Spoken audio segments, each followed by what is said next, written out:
ನಮಸ್ಕಾರ ಬಂಧುಗಳೇ, ನಾನೀಗ ಧರ್ಮಸ್ಥಳದಲ್ಲಿದ್ದೇನೆ. ಧರ್ಮಸ್ಥಳ ಅಂದರೆ ಹೆಸರಲ್ಲೇ ಇದೆ ಧರ್ಮ ಮತ್ತು ಸ್ಥಳ, ಅಂದರೆ ಧರ್ಮ ಇರತಕ್ಕಂಥ ಒಂದು ಸ್ಥಳ. ತುಂಬ ಅದ್ಭುತ, ತುಂಬ ಕರ್ನಾಟಕದಲ್ಲಿ ಅಷ್ಟೇ ಅಲ್ಲ ದೇಶಾದ್ಯಂತ ತುಂಬ ನಂಬುವಂಥ ಒಂದು ಶಿವನ ದೇವಸ್ಥಾನ ಇದಾಗಿದೆ. ಮತ್ತು ನಾನು ಈ ಸಮಯದಲ್ಲಿ ಈ ರತ್ನಗಿರಿ ಅನ್ನೋ ಬಾಹುಬಲಿ ಬೆಟ್ಟದಲ್ಲಿದ್ದೇನೆ. ಏನು ವೀರೇಂದ್ರ ಹೆಗ್ಗಡೆಯವರ ಏನು ಪೂರ್ವಜರಿದ್ದಾರಲ್ಲ, ಇದು ಮೂಲತಃವಾಗಿ ಇದು ನಲ್ಯಾಡಿ ಗ್ರಾಮ ಅಂತ ಹೇಳಲಾಗ್ತಿತ್ತು.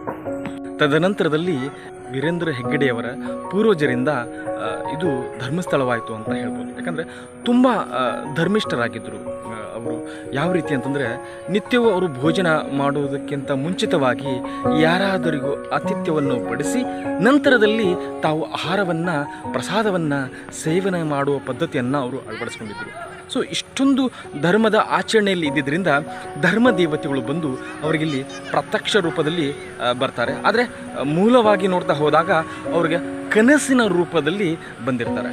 4 ಧರ್ಮ ದೇವತೆಗಳಿದ್ದಾರೆ. ಅವರು ಮೂಲವಾಗಿ ಕನಸಿನಲ್ಲಿ ಬಂದು ಅವರು ಹೇಳ್ತಾರೆ, ಇಲ್ಲಿ ಒಂದು ಧರ್ಮ ಸ್ಥಾಪನೆ ಆಗಬೇಕಾಗಿದೆ, ಅಂದರೆ ಇಲ್ಲಿ ಒಂದು ದೇವಸ್ಥಾನವನ್ನು ನಿರ್ಮಾಣ ಆಗಬೇಕಾಗಿದೆ, ಒಳ್ಳೆಯ ಕಾರ್ಯಗಳಾಗಬೇಕಾಗಿದೆ.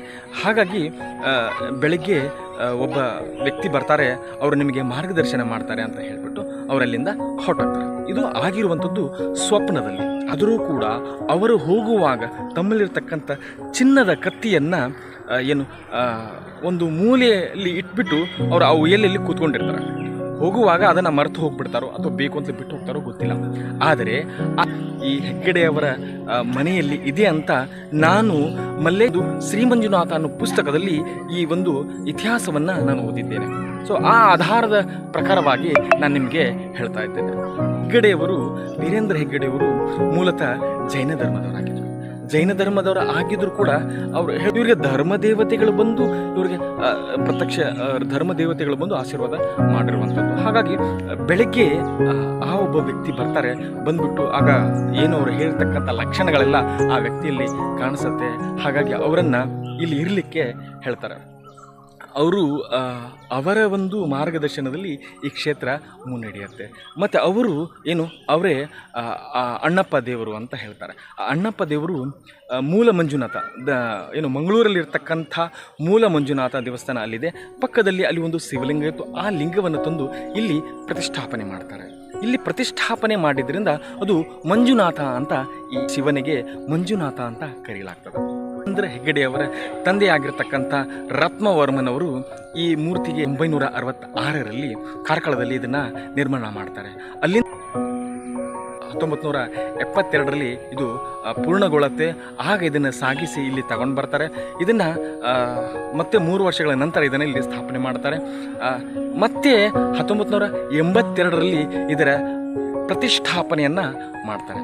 ಸೊ ಈ ರೀತಿಯಾಗಿ ಈ ಮೂರ್ತಿಯ ಸ್ಥಾಪನೆ ಆಗಿರತಕ್ಕಂಥದ್ದು.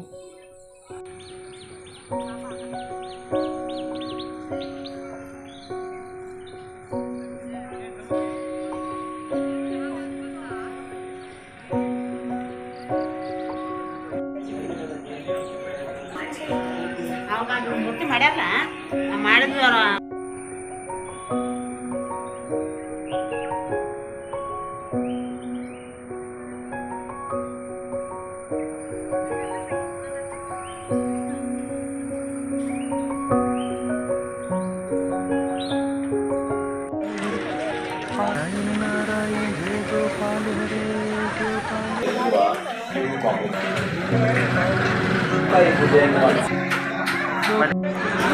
Thank you.